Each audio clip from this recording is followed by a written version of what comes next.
during the month of October, you saw this great display at Center Court in the mall of all these photographs. And Waco Hill, Waco is the photographer. Had a chance to visit with Waco. He's a wonderful man. And Betty Fancher caught up with him out there to talk about some of the photographs that he had shot and a little bit about them and some of the stories about them. Thank you for joining us today for this part of the Weekend Community News. And as always, the Area Agency on Aging is always concerned about the events and about all of the happenings right here in Hot Springs. Today, it's my very distinct pleasure to have with me Mr. Waco Hill. Now, some of you know him as the photo finisher photographer, but Waco, welcome. Thank you. It's nice to be here. Thank you. Waco, if you have been to the mall in the last, 2 to 3 weeks, right, you have seen a magnificent photo exhibit. And it has to do with people who have had cancer, mostly just the ladies. So Waco, tell me just a little bit how this started. I mean, what was your idea? Well, my mother and my paternal grandmother were both diagnosed with cancer, and we're both survivors. My grandmother has since passed away. But what I was looking for, several years ago, I came up with the idea that I wanted to create or contribute, really, something to the community that would talk about cancer survival and, that there is hope with cancer. So it's one of those things that sort of went in my mind for, years, and I was always too busy to put it together, and it went on my to-do list, and it would come up, and I'd put it back on my to-do list, and finally this spring, I just, several events sort of came together. I met several people, and things sort of came together, and I was able to start putting together my ideas to create this exhibit.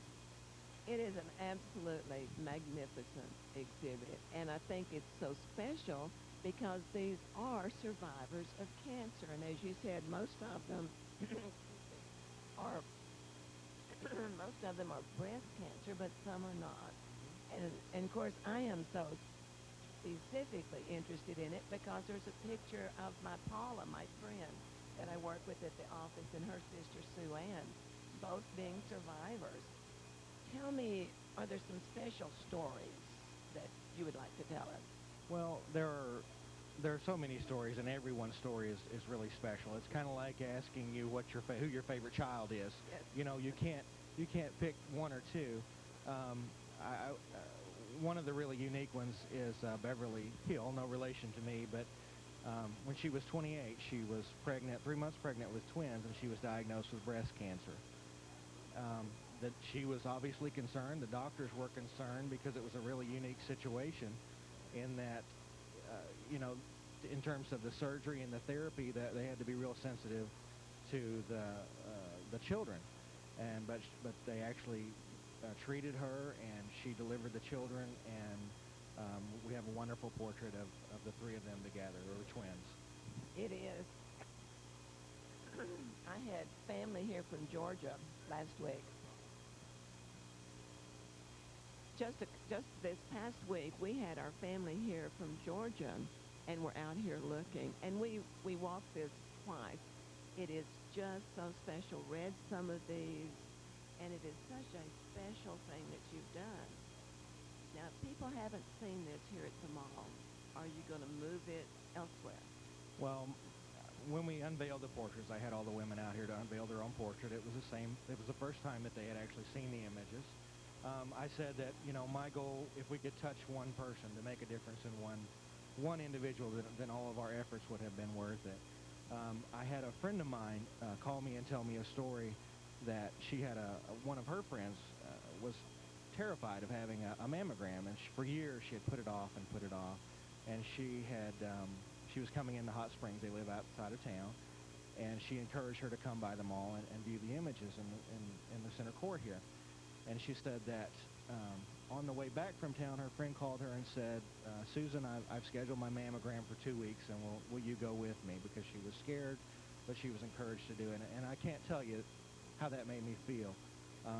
But I will say that I'm very greedy, and I would like to touch more people than that. So we do plan to have this exhibit travel. I'm talking with some of the women's centers and the cancer centers in town and the hospitals.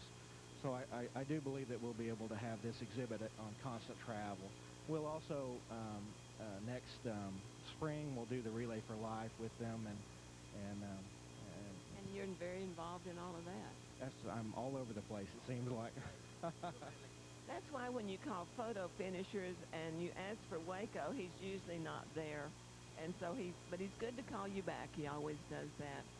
It is such a magnificent photographic exhibit. It really is. And, you know, the Area Agency on Aging has worked with the Coleman Foundation through grants that we have taken St. Joseph's mobile bus out to our senior centers. So it's one of our philosophies also to try to encourage women to get that mammogram and to do those things.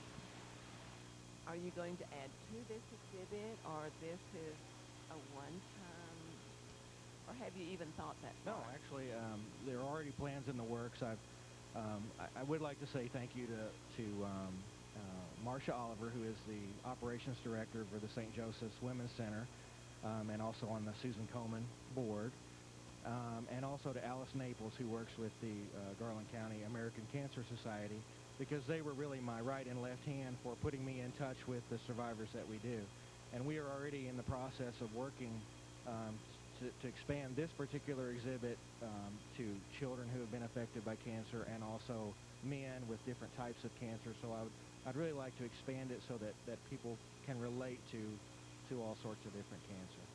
You know, I've never, had a diagnosis of cancer, but I can think how terrified you must be. And I can think how something like this would definitely help.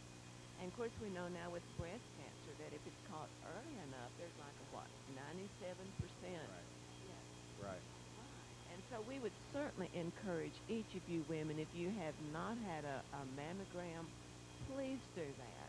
And come out here and look at these ladies, and you can see they are survivors.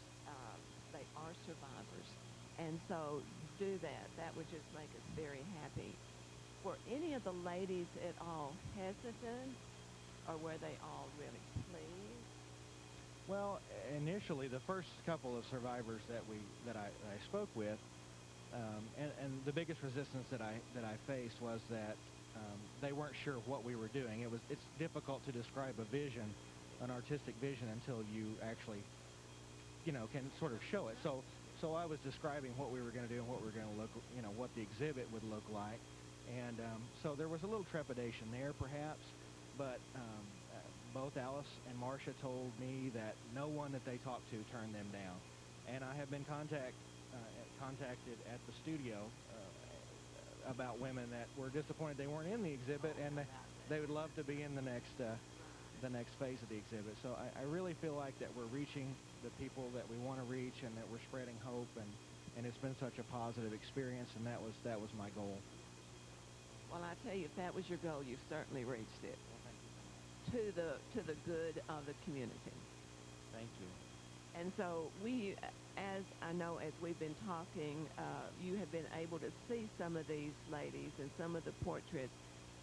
It will be taken down here on the 24th. Is that correct? The 28th. We'll be here through the 28th. Okay. And so they'll be able to view here. And like I say, my plan is to move them to other areas. We're working with several different venues. So. If you haven't been out to see it, you have until the 28th of October to do so. And of course, as we celebrate October as Cancer Week, Cancer Month, Breast Cancer Awareness Month. So thank you so much for joining us. This is a very special event for me also, and thank you, Waco. Appreciate you coming. Happy to do it. Thank you. Back to the studio.